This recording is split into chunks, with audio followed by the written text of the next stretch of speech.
What we're going to do is I'm going to start out the week with something, it's probably the thing I'll be remembered the most for, is a tongue-in-cheek catchphrase, which I call computational Trinitarianism, which is described in my blog. And what we're going to be talking about this week is this principle where we have, I'll put here type theory, proof theory, and category theory. So just to write it out.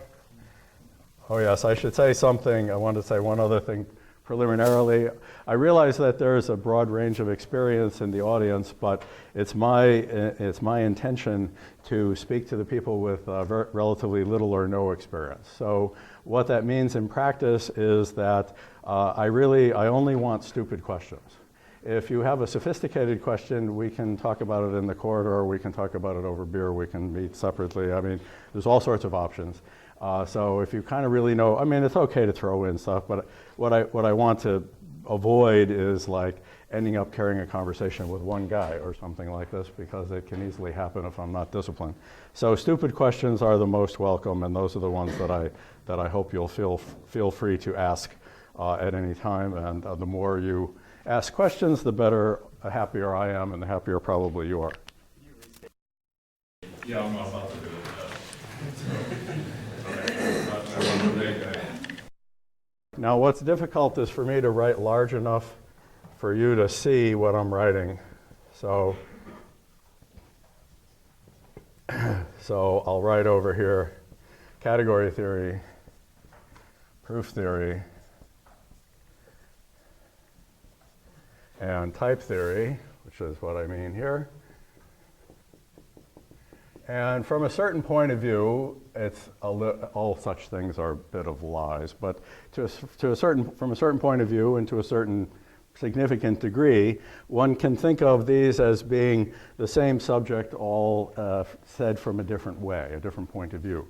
So for example, so Ed is going to talk about these connections along these edges, let's say, and this is a subject called categorical logic. I'll just write cat logic, which is, I'm going to explain this shortly, which you could think of very loosely, assuming you have no experience.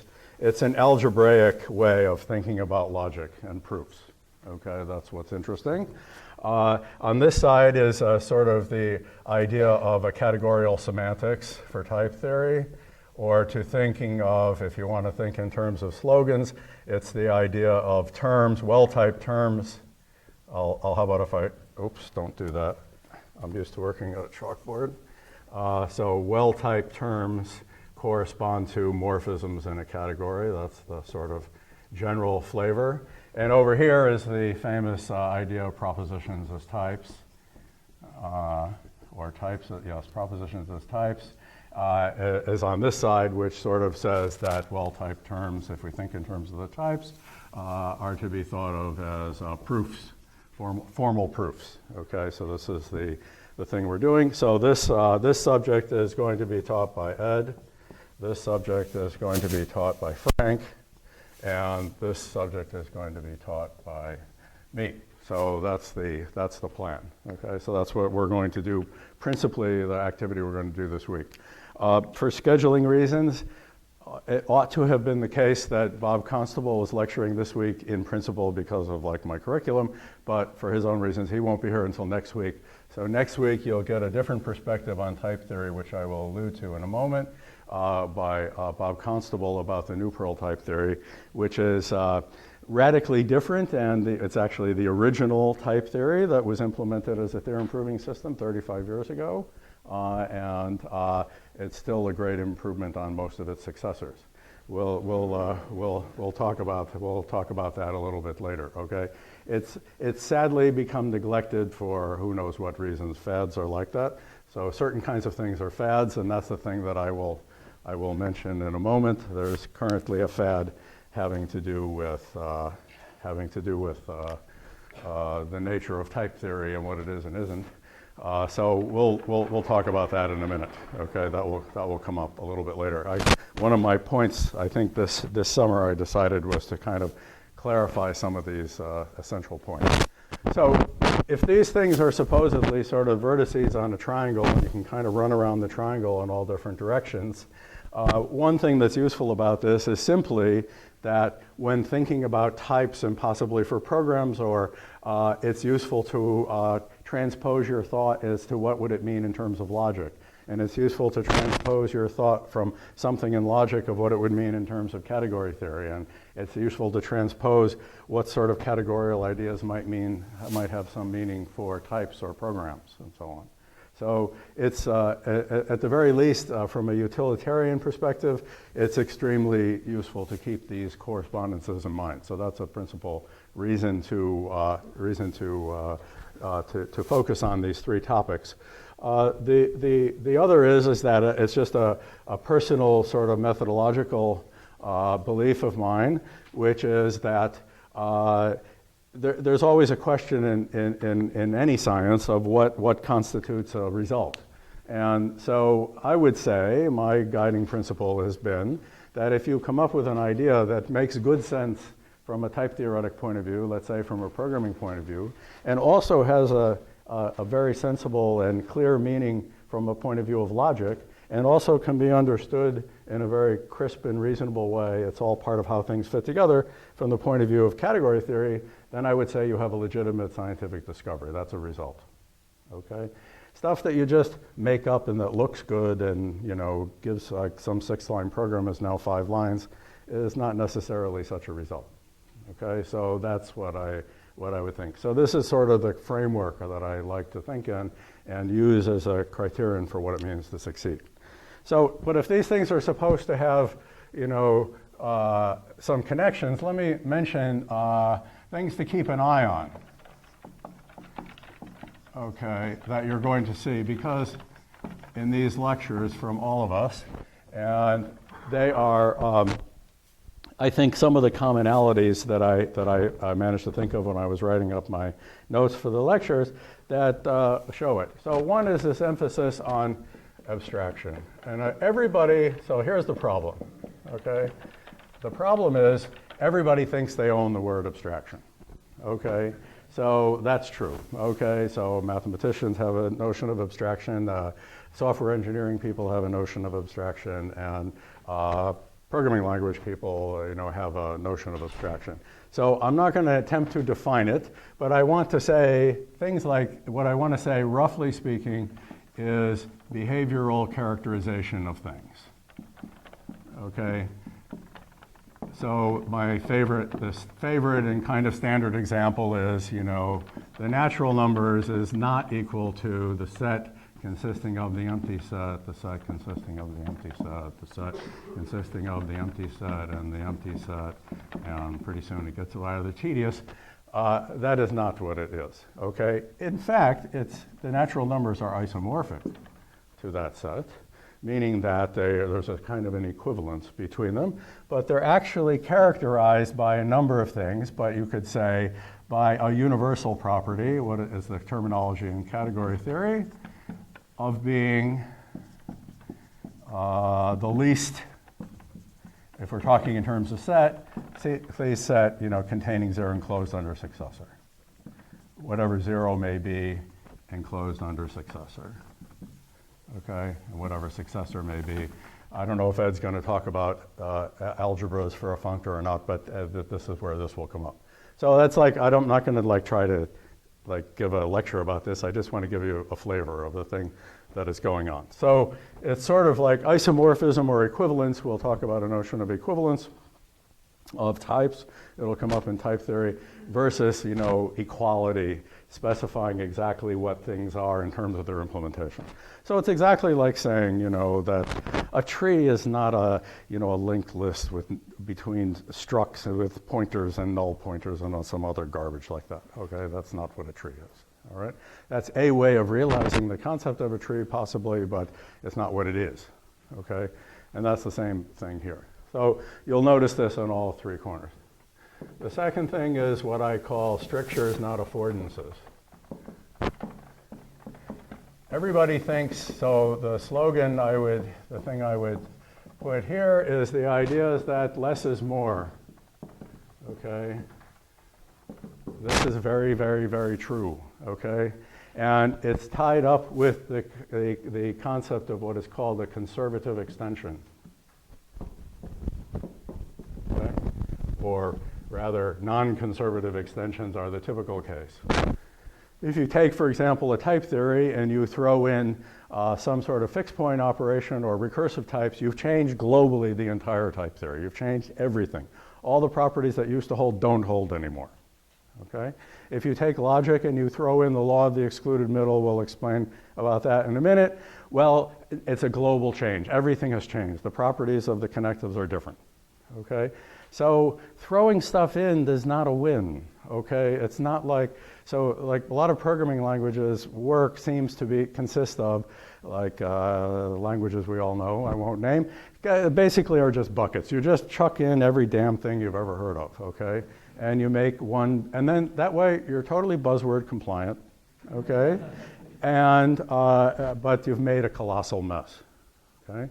Now, if some extension is a conservative extension, if it can be thought of as a local add-on that has no effects outside of the rest of the language, let's say it's just an isolated concept, well, that's fine. There's no problem with that. But most of the interesting extensions are not conservative. So you have to be sort of very careful about this. So a big part of the game is of doing programming languages properly is the idea that it's the expressive power. I'll just speak from the point of view of programming language, but one can transpose this to different settings. The expressive power stems from the restrictions that the language imposes. If there's one thing I would like you to learn the whole time here, it's that. It's not, expressive power does not result from dumping more crap in, okay? That's not expressive power. That's actually ruining you, okay? Why? Because it's making a global change and a global commitment to a certain concept that you may not want. So the idea is that if you make strictures at the outset, then you can selectively reintroduce them in a controlled manner. And then you can have all the benefits of the fancy so-called expressive thing without ruining the entire language. That's a sort of rough idea of how things go. And we'll see this play out in my lectures about type theory. So in particular, the way it plays out in these lectures is the role of constructivity. That is constructive mathematics, where the thing that it gives you is what I call axiomatic freedom. By making more restrictions, that is, for example, denial of law of the excluded middle. If you don't know what that is, I'll explain it later. By making more restrictions, it seems like you're, ruining things. You're taking stuff away from me. But no, what I'm doing is giving you the freedom to introduce axioms that are incompatible with this extra feature, which has already ruined everything. So it gives you the possibility of having axioms, okay, that are not possible, or principles that are not possible if you take too many things on board at the outset. Now you could ask, why constructivity as opposed to lots of other restrictions? Well, there's no real answer to that. I mean, perhaps Frank will be talking about substructural logics, like linear logic. That's all about taking stuff away from you. You can't use something twice. But you can reintroduce the possibility of using it twice by having a modality that says this is a twice usable thing, okay? And that is perfectly compatible with not being able to use everything twice. It's just the things of the appropriate type can be used twice or 3 times or 4 times. So now you begin to get the idea. So there's no like one answer to what's the right restrictions. It's a balancing thing. But restrictions are important. That's where you win, okay? I think the seat of the pants programming language world doesn't understand that in the least. Okay, so that's the same thing comes up with the supposed conflict between static and dynamic typing. It's a complete nonsense thing. Having the so-called restrictions of static typing means I can selectively introduce the facilities of dynamic typing as a special case. So it's absolutely superior. So that's an example. Okay. Third thing is what is sometimes called proof relevance. And if any of you have studied mathematical logic, let's say, at a typical university, pretty much anywhere in the world with the exception of a few places I could name, but in most places, they never talk about it. If they talk about proofs or derivations, they're strictly from a meta-theoretic point of view, and they play a distinctly secondary role. So the important thing that goes on here is that proofs are mathematical objects, just like functions or spaces or any other mathematical objects. Algebraic structures are mathematical objects is what I wanted to say. Okay, I'm tempted to write first-class mathematical objects, but I don't like that phrase, so I won't use it. So the point is that proofs are mathematical objects, okay? They're not just a matter of doing meta-theory, they're of the essence of what the theory is. So I'll explain a little bit about that, and that will come up. You'll see this in all, you'll see very shortly where that comes up. The fourth thing that I thought to point out that you should keep your eye on is the notion of identity, okay? And I'll write it here, is the idea of identity. And I remembered from my days studying philosophy, I think it might have been Quine, but some of you, I'll put a question mark because my memory is a little rusty, had this slogan is, no entity without identity. I don't know if it wasn't Quine, it could have been Putnam. If it wasn't one of those guys, well, anyway, someone in the analytic philosophy tradition, no entity without identity, okay? Which means that if you're going to claim that you have some sort of entity in your system, you have to know what it means for two of them to be equal or not, okay? But this is a much more subtle idea than you could ever imagine, okay? And in fact, a large part of what I'll be lecturing about a little bit later is everything to do with identity. So the big question is going to be, what is equality? Okay, what is meant by equality? Okay, it's not really that obvious. Okay, and so we'll talk a bit about that. Okay, so I think that's enough for now at an overview. I think you will find these particular topics you will see arise in all of these lectures and all of these discussions. Okay, so I think those are the things to keep an eye on. That's the way I would describe it. Okay, so good. So that's my little overview of what we have planned for you for this week. Okay. All right, so now what I would like to do to introduce it to you, I want to get myself to type theory. And here's what's going to happen. Okay, I'm going to start out with talking about elementary logic as I learned it in high school when taking geometry. So it was rather a long time ago. I have no idea what they do anymore in geometry, but back in my day, so we'll start with that. So the thing I want to mention before I do that is that because of these correspondences, you're going to see some redundancy, especially in the early part of the lectures. It's unavoidable because I need to establish ideas and I need to get you going. And so some of the things I'll say will overlap, but we will quickly be off on different path, okay? So what I wanted to start out with is the idea of truth tables. And I'll even label this truth versus proof. The thing I found confusing, this may be just my own personal experience when I was 14 years old, but perhaps you'll share it, is that the first thing we did in geometry is we learned truth tables, which we all learn, which is an example of a Boolean algebra. And we'll get to that in a second. And then we went on and did Euclid, okay? And the thing that was weird for me was, and maybe that's why I'm a computer scientist, I don't know, there's this story about the meanings of the connectives, and usually when you're a kid you have trouble with like implication and why it's, if the left-hand, the antecedent is false, then the whole thing is true, things like that.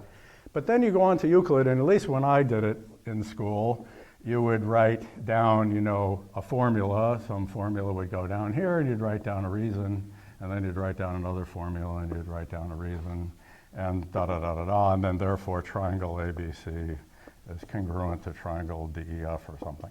I don't know. All right, so something like this. This is how we did it. So we had to write down these proofs. Now, so these are a derivation. And the question is, what do these have to do with each other? Because, you see, this is a kind of this sort of view about proof is an operational view, okay? It's very much an operational view, okay, of mathematics. Okay, this is the way I would think about it. And this is very much a denotational view, okay, of mathematics. It's not that the two things are unrelated. They are related, of course. But it's not very obvious how you get from the truth tables to what it is to write a valid proof. And indeed, anybody who teaches like at universities knows very well that the large majority of students, even at, let's say, Carnegie Mellon, where I have experience, when they're freshmen, they don't have a very good idea of what is a proof, what is a valid proof, right? So something is sort of missing from this story. So I want to start out with that. So that's the first remark. So based on this denotational view, so the traditional view of logic, let's look at propositional logic, is through the notion of what is called the Boolean algebra. And I'm quickly going to change to something else, okay? And there are different ways of explaining what is a Boolean algebra. I'm well aware of that, but I just wanted to give a definition, and the definition is it's a complemented distributive lattice.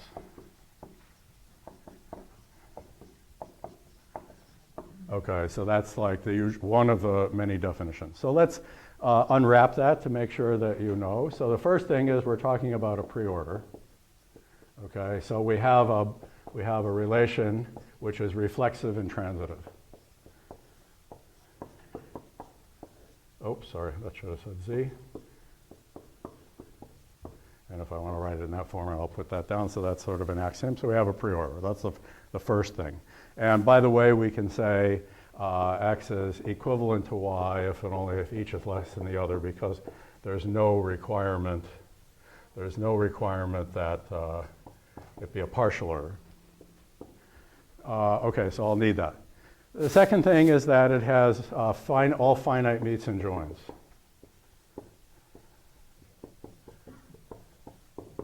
Okay, well, what does that mean? Well, what it means is that, first of all, there is a greatest element, which is usually written 1, and there's greatest lower bounds, right? So what is the greatest amongst lower bounds? So if Z is less than or equal to X and Z is less than or equal to Y, then X meet Y is less than or equal to Z. Did I get that right? I have two lower bounds. No, it's the greatest of the lower bounds. Z is less than or equal to X meet Y. Sorry. X meet Y. So this is our first example of a universal property. Oh, and I need some other thing. It's a lower bound. I need to know that X meet Y. It's a lower bound. X meet Y is less than or equal to X. And I need to know that X meet Y is less than or equal to Y. So it's a lower bound of X and Y. And amongst all the lower bounds of X and Y, it's the greatest one. You're going to see this pattern a lot. Ed will be using this pattern a lot. Okay, that's a universal characterization of the meet. There's another connection coming up. Well, we'll get there. Okay, and then that's the meets, and then the joins. What are the joins? Which is there's a least element, and every pair of elements has a least upper bound. So first of all, it's an upper bound. So X is less than or equal to X join Y. Make some room for myself. Y is less than or equal to X join Y. Some of you will smell where I'm going. Some of you already know, obviously, I know that. But amongst the less experienced, you might smell where I'm going. Okay, so slowly you will smell. The aroma will become overpowering pretty soon. So we'll get to that. And then amongst the upper bounds for X and Y, this is the least of them. Okay, that's that. And then you have a notion of a complement. If you don't mind, I'll write it up here. So this is what makes it a lattice. And by the way, it's a pet peeve of mine. In computer science, people use the word lattice to mean whatever the hell they want. Okay? Oh, they talk about, the subtype lattice in Java or something. It isn't a lattice. Okay? They talk about, it's a constant thing. Okay? A lattice is not a synonym for preorder. Okay? It means you have finite meets and joins.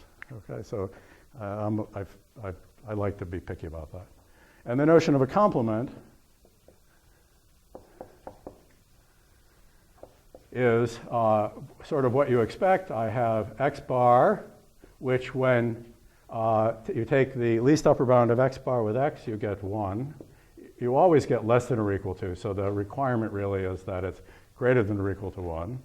And let me write it down, and let's write it on the other side.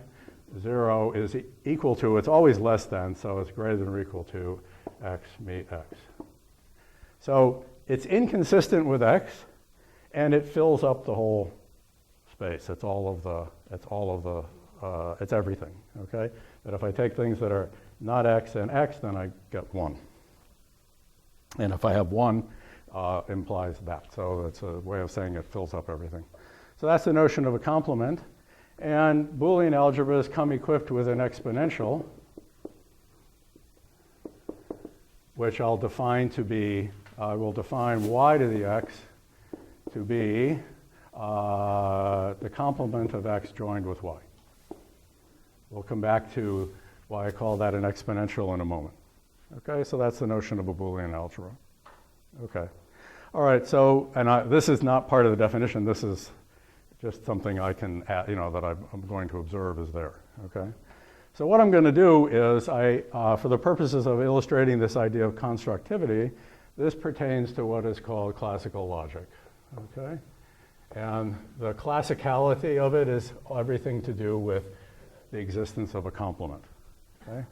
So what I'm going to do with talking about strictures and so on is I'm going to now get rid of that idea and then talk about talk about another thing called the Heiting algebra.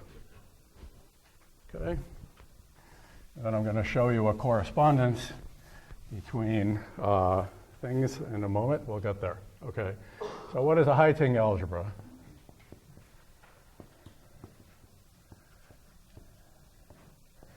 It's one way to define it is that it is a lattice with exponentials. Okay, so the idea is that, again, it's a preorder. I won't write that out, obviously. It has finite meets and joins. Oh, I forgot to mention, I'm sorry. There is the requirement in here, okay, that it be distributive. Oops, where did it go?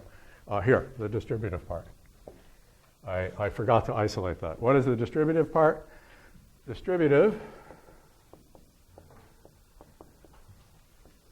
is exactly what you think.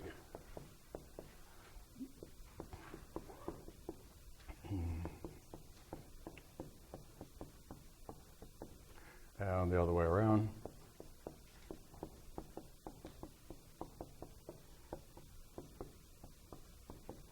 Okay, good. So that's, I forgot to mention the distributive law. Okay. All right, so what is, sorry about that. All right, so finite meets and joins and exponentials. And what do I mean by exponentials? Well, what I mean by it is this. If I have y, there's a thing called y to the x for any two elements, that if you meet it with x is less than or equal to y.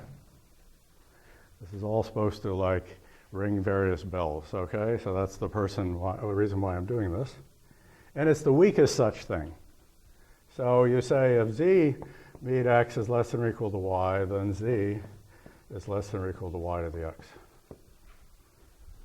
So it's the weakest thing that when conjoined with x gives me y. You could think of it like that, and that's where I'm giving away the game, okay? And now an interesting exercise, it's kind of fun if you use this property. Let me have a quick look. Oh, yes, right, I forgot to mention this. One moment, which I'll explain in a minute. Okay, good. Yes, so the first thing I will mention here is prove as an exercise every Heiting algebra is distributive. And I believe you will find it useful to apply what's called the Yoneda lemma. Now you can see why I'm the Yoneda lemma, which always sounds extremely scary, and you know that category theorists are always bringing up the Yoneda lemma. Yes? My hearing isn't great.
if x is less than or equal to y, then my transitivity, if z is less than x, and z is less than y. What about the other way? Well, take z to be x. X is less than x, so of course x is less than y. That's it. There's nothing to it. So this is very, you will be amazed at how useful this is. And if I remember correctly, I didn't do the proof on the plane. Showing the distributivity that'll be handed to you together. Okay, so first thing, by the way, one direction of each of these holds always. The other direction requires the exponential. Okay, that's the thing I'll mention. Okay, all right, so that's setup of a Heiting algebra. So we can now come up with the equation that says a Boolean algebra is a Heiting algebra, well, with, and now there are various things you can do, but one would be with complement. That's the most obvious thing because that's the way I did the definition. Okay? So if you look at the definition that I did here for Boolean algebra, the only thing I left out, given the exercise that I made Heiting algebra is distributed, then the only thing left out is complement. So complement plays the role of negation, and classical logic is the logic of complete information. Negation means everything that isn't the case. If something isn't the case, it's not the case. Okay? But it's a logic of complete information. It's a logic of what I call a closed world. You know everything. Okay, there's A, B, C, D, and E. That's all there is in the world. A and B are true. Okay, C, D, and E are false. The complement. Okay, that's the idea. Okay, it's a logic of complete information. But suppose you're living in an open world, where at the moment you have A, B, C, D, and E. But then, you know, in a little while you might have F, G, and H. Well, now the mere fact that C, D, and E not holding does not anymore give you that A and B, A and B must be true, or things like this, because it's an open-ended kind of scenario. And the open world is the interesting world to live in. Okay? So the reason for being HA, so we can look at this as being closed world.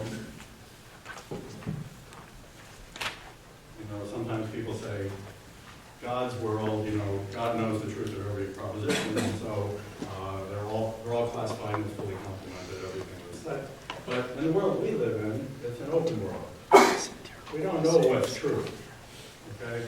We know a bunch of things that are true, but we can't say something is false because we don't know that it's true. It's open world because knowledge is something we acquire over time. Right? So I certainly don't know that P is equal to NP. I cannot conclude that P is not NP. Okay? So that's the obvious thing. Okay? So that's the interest in a Heiting algebra, is doing that. Okay, is dealing with open world. Now I want to, I think I'm going to skip a few things that let me define this. So now, in a Heiting algebra, I can define something called twiddle x, which is going to be 0 to the f. Okay, that's the idea. I'm going to define twiddle x to be this. And we'll notice, because of the definition, that it's inconsistent with x. Okay, it's less than or equal to 0. Of course, 0 is less than that. Okay? But it's not the case that it fills up the space.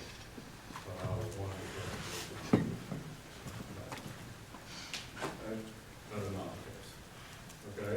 Why is it not the case? Well, to prove to you that this is not the case, you might say, well, maybe if I noodle around hard enough, I'll be able to figure out that that is the case.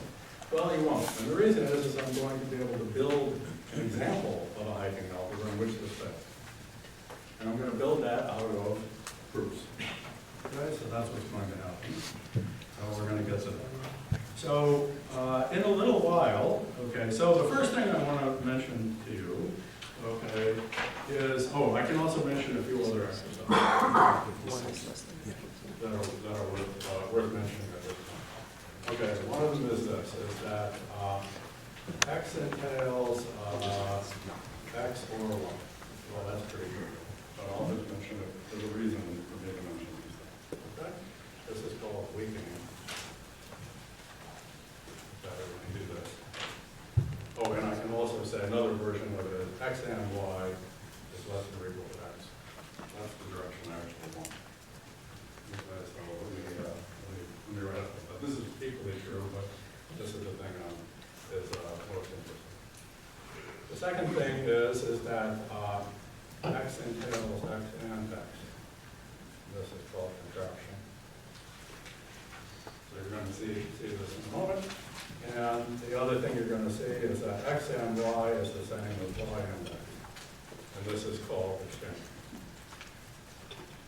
And then I also have, as I mentioned by definition, I have reflexivity and I have transitivity. Okay, so though there are a few things to point out, they're teasers because I kind of know what's going to come up in the next lecture. Okay, and I don't want to go too far down that path, but I just want to mention now some analogy. So first of all, what does this have to do with logic?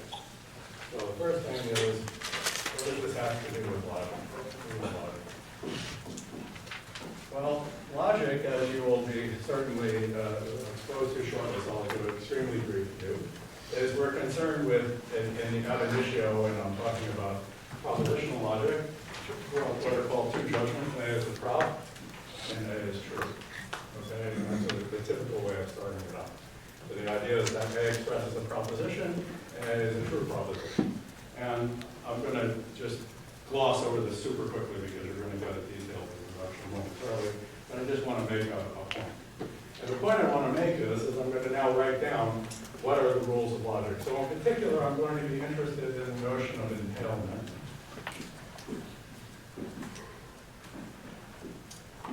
You see, when they told you about Boolean algebra, well, I'm putting thoughts into your head, but when they told me about Boolean algebra, they never told me that there was a preorder involved, and that what was relevant is the preorder, that false is less than true, or 0 is less than 1.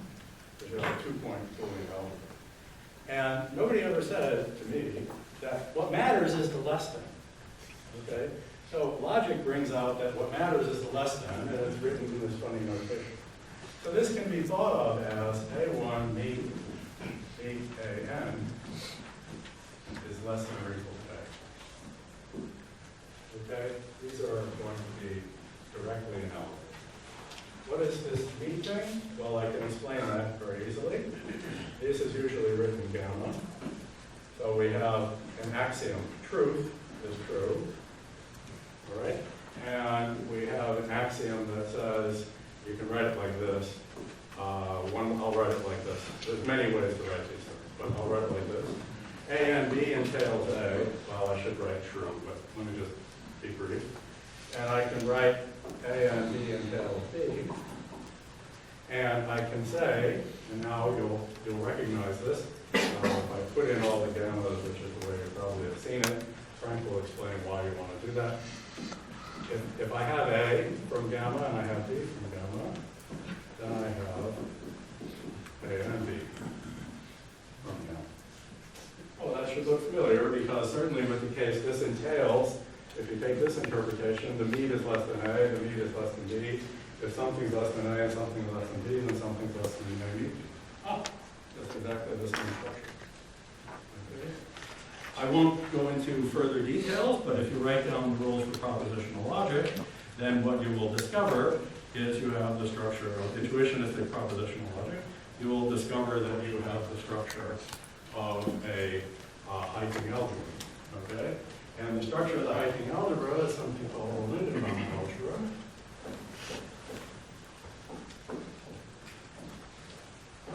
And what you do is I'm going to make a Heiting algebra whose elements are equivalence classes of propositions.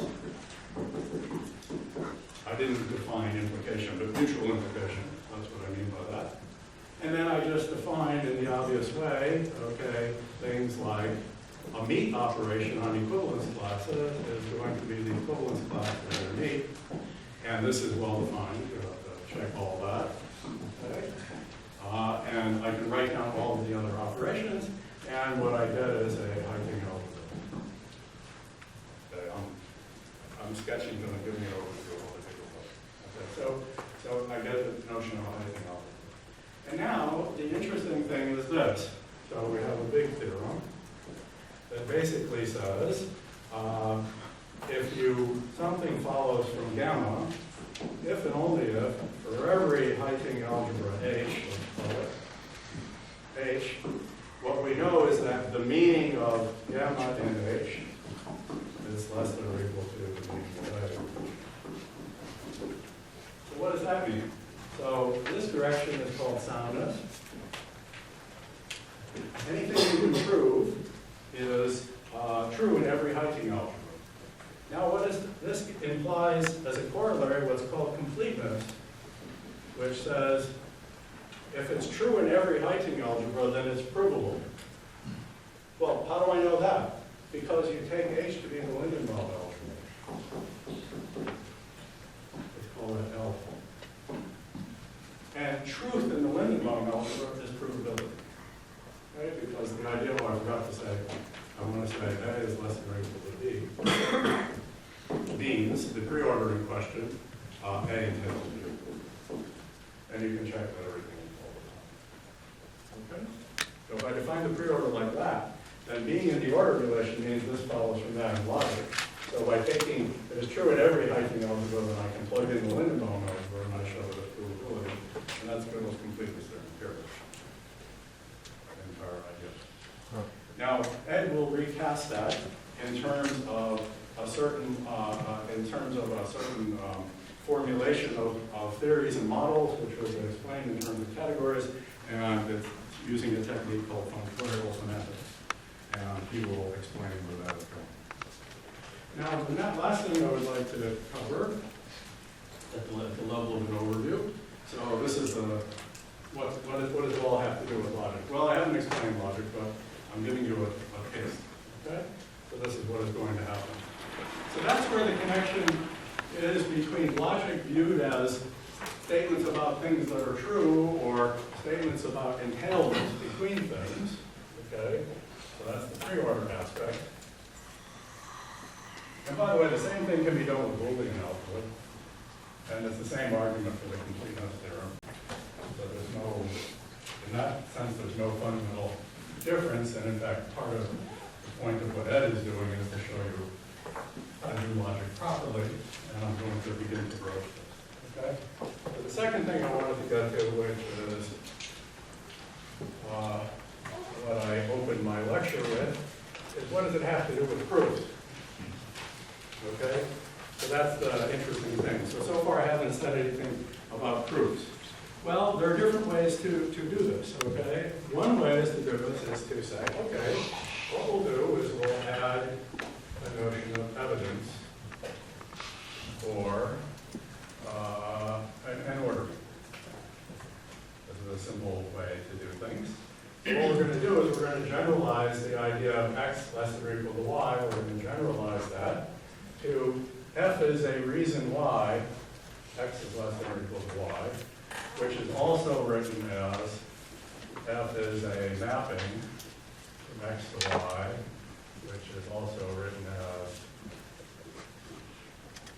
like that. So it's all the same thing. So that's the evidence for an order. So now what I want to do is say, well, what would the structure of like a Heiting algebra look like if I was putting in evidence for things? So you're supposed to think of this as the reason why x is less than or equal to y. And then we're going to get into the issue of identity, which I broached through earlier, saying to keep an eye on. Okay? So I've illustrated kind of the strictures that are important in taking Heiting algebra as primitive and building in a Boolean algebra as an extra add-on kind of thing, so we don't make too many commitments up front. The second thing is abstraction, is that I'm working at a level where I don't say at all, I don't commit to particular, except in this proof, but I don't commit to particular Heiting algebras. I commit to tell you what is a Heiting algebra abstractly, and it's characterized by how the entailments go, how the entailments go. So here, the specifying something abstractly is a commitment to how the mappings go, how the evidence fits together. And that leads to the notion of a category, and a category of a particular structure. So, for example, we have reflexivity, or identity. It's usually called identity. So let's call it identity. That's the designated witness to X being less than or equal to X. If you want, you could write that as saying identity goes from X to X. And now if I have G going from X to Y, or what if I start using that definition, and F going from Y to Z, then F after G, so GG goes from X to Z. And so this witness is reflexivity, and this witness is transitivity. So the transitivity is given by composition. Okay? And now I'll just, like I did with logic, I'll just illustrate one exact case. So what is the evidential version of a mean? Well, it's something called a product. So the idea is this, is that we can take the product of X and Y and write it like X cross Y. Okay? So X cross Y has the property that it is less than or equal to X, so it points to X. So we'll call that maybe first, or we could call it left or right, or it's lots of things we can call it. It says from X cross Y we can go to X. That's expressing X meet Y is less than or equal to X. So it's a lower bound. Okay? And X cross Y by second is less than or equal to Y.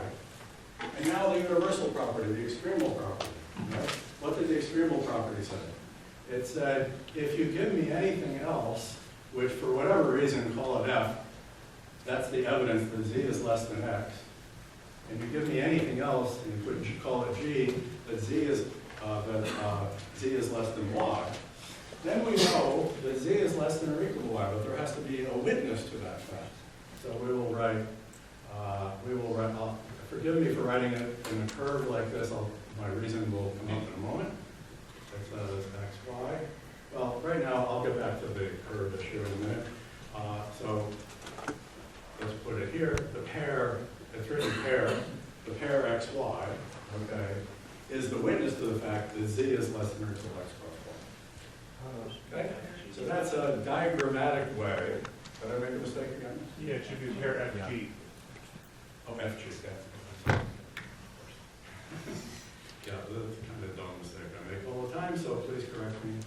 Okay, the pair FG is a witness to the fact that Z is less than X cross Y. Okay? So this is the sort of diagrammatic way of writing it up. There's something else that's going to come up, but I first wanted to sort of say, this is a way of doing it with pictures, okay, so that we can go out like that. And the same sort of move is available, which leads us to type theory. The same sort of move is available in logic. If you don't like that notation with less than or arrows and stuff like that, you can instead say, I can take gamma A true. Well, I need to write this out. So instead of writing A1 true, blah, blah, blah, entails A true, you can make the same move, and the move is introducing evidence. So this will become, if you give me evidence for A1 and you give me evidence for AN all the way along, then I will give you evidence for A. And then I can write it out in a way that looks like logic. So I'll overload, I'll call that gamma 2. And so what we have is that gamma with X being A and B says that first of X is A. Now this will certainly start, anybody who came to the Oregon Summer School has certainly seen this type of thing before, or they wouldn't be here, I think. So that's written, you would write it like that. So this is called a proof term. And if you want to be scary, this is called a morphism. Uh-oh. You have to use fancy words. Okay, so morphism, proof term. Okay, so this is what we're doing. So don't be afraid of the morphism. Just proof terms is what we're doing. And then the other important thing is that you've seen this before. If M is in A, and N is in B, it's a proof of A and N is a proof of B. Well, the pair and then disapproved by envy. It's all the same, right? I could have written this if gamma entails A and gamma entails B, that's M and N, and I know that A and B by first, you could write that x dot first of x if you want, okay? Y dot second of y if you want, or just first and second. And then in this case, it would be x1 through xn dot m, and x1 through xn dot n, where they're abstracted. Then the mediating map is x1 through xn dot the pair mf. It's just the notation for that. Okay, that's the same. Okay? So that gives you a flavor of, you see, this starts to give you a flavor. Type theory starts to look like programming language papers, you know, have those kinds of rules in them. Proof theory, category theory, the same.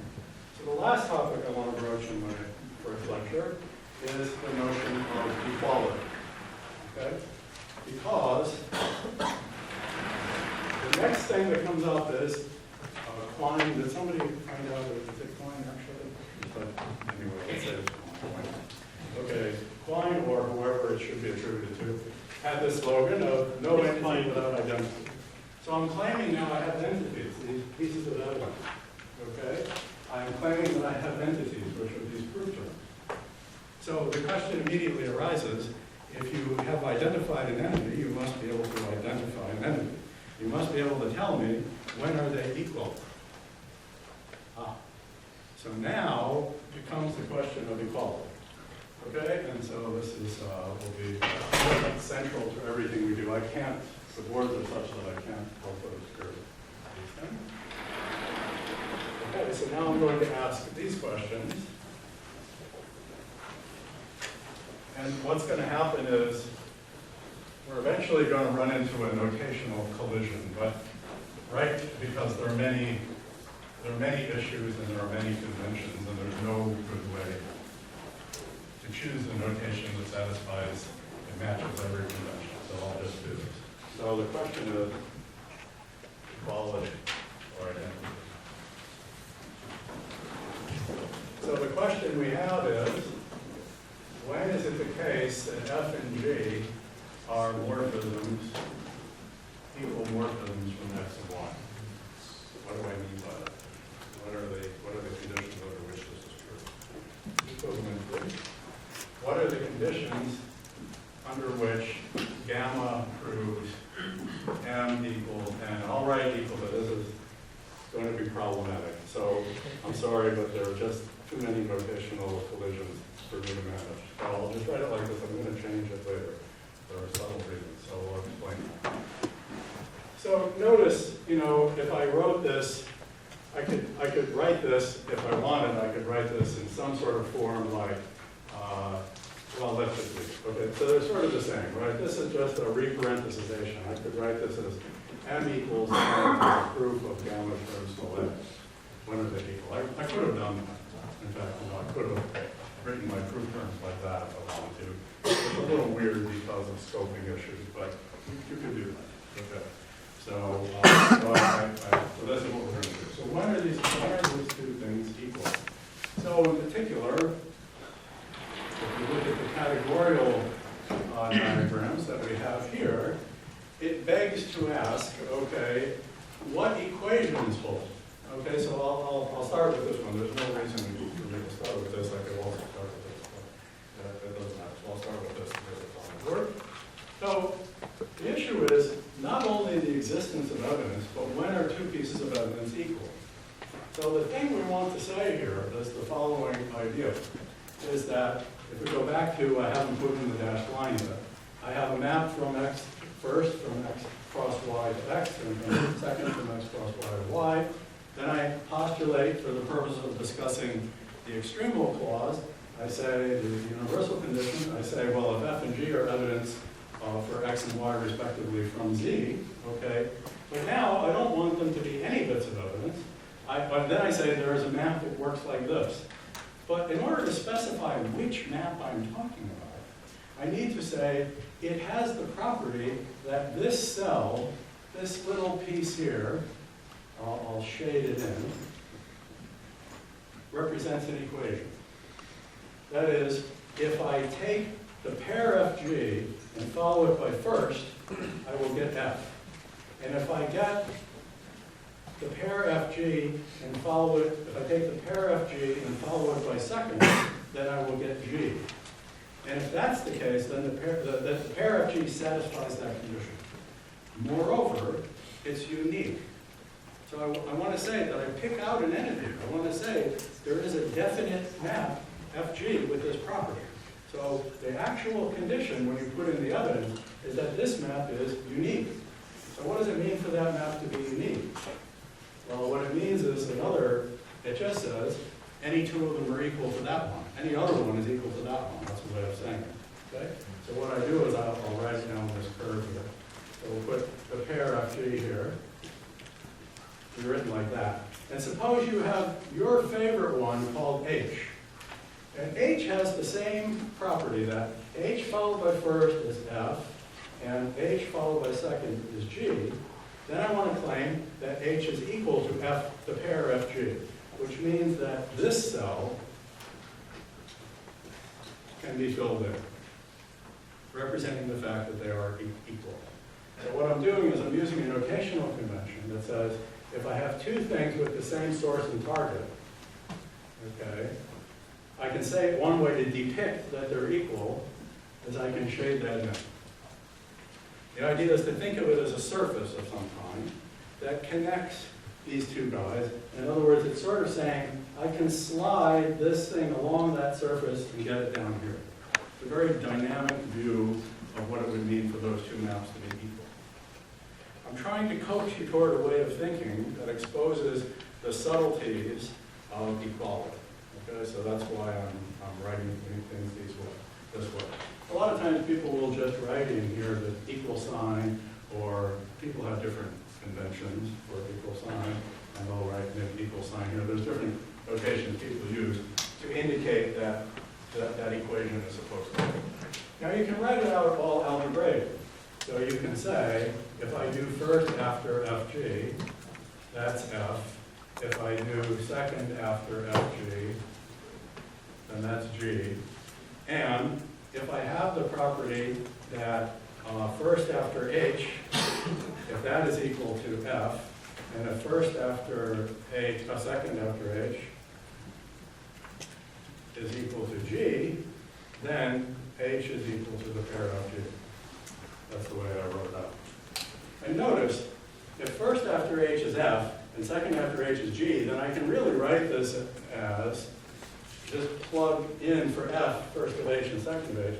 I can really say, first composed with H, followed by second composed with H is equal to H. And for another reason, which I don't want to go into right now, I can actually simplify that further and just say the pair first, second is the identity. Okay, but I'll leave this up in there.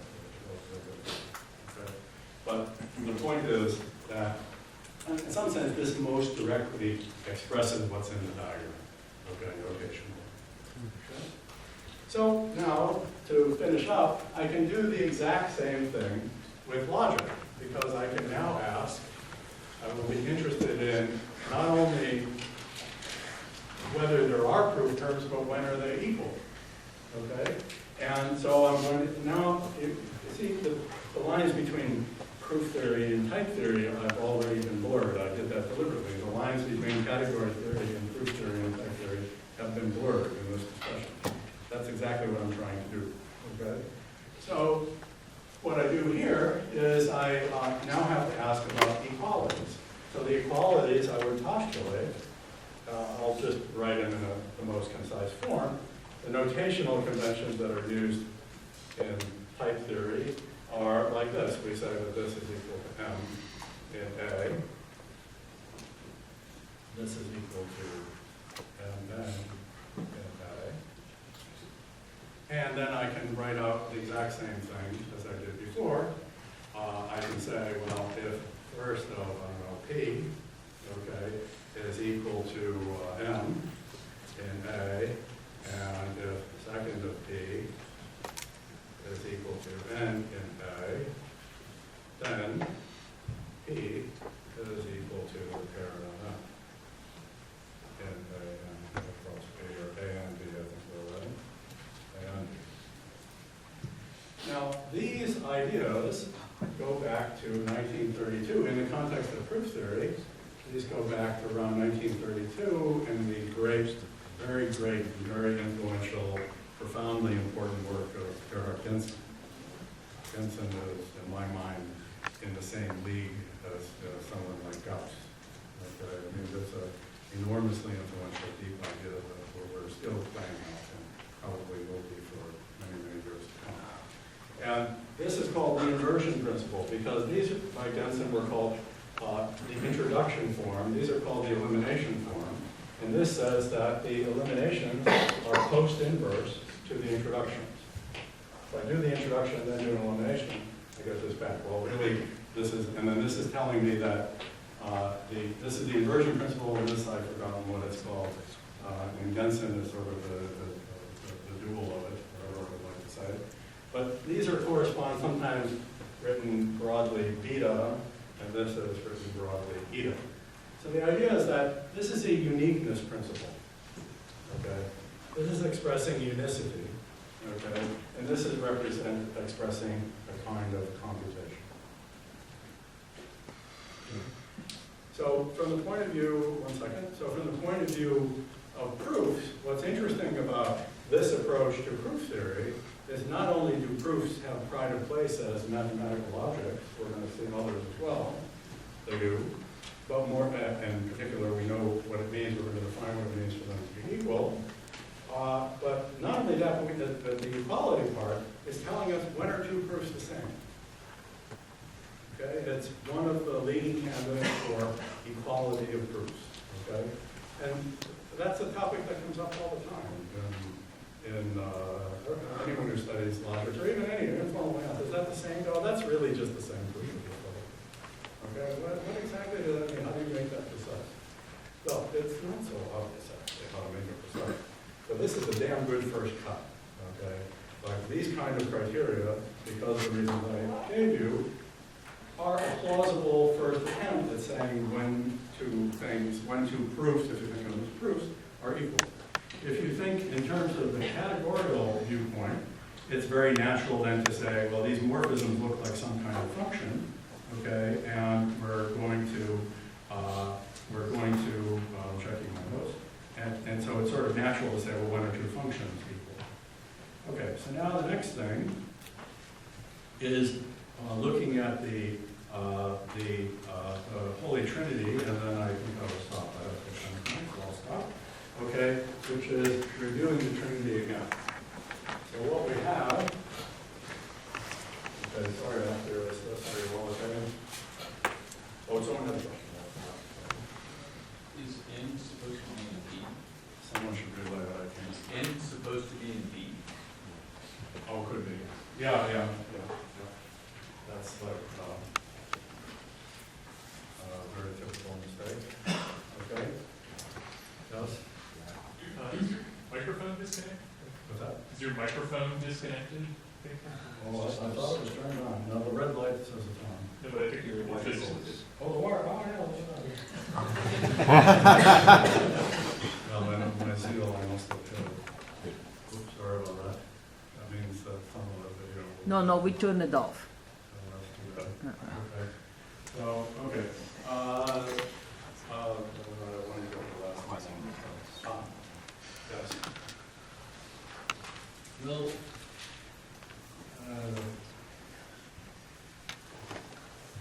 I would say I'll stop there, okay, because I have some other things, but I have quite a few other things. I will get them, okay, because there's some highly relevant things coming up. Okay, so let me stop there. So that gives you an overview, okay? It helps me because it broaches the subject of type theory, which is what I'm going to begin talking about more earnestly next time.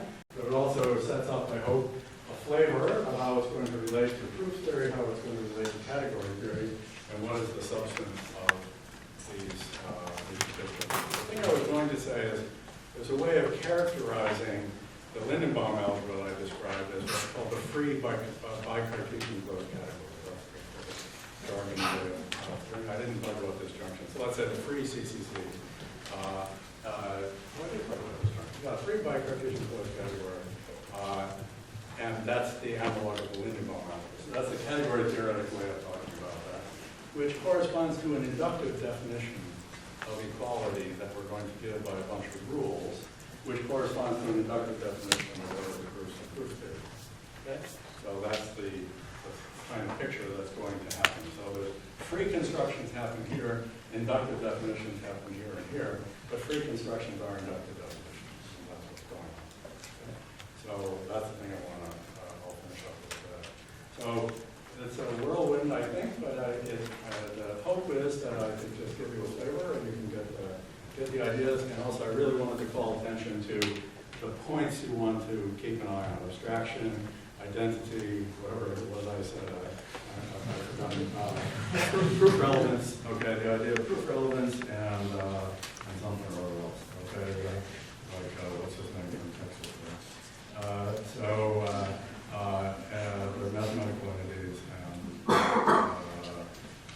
the stricture, not the equivalent. That's those are the things that I want to discuss a little bit.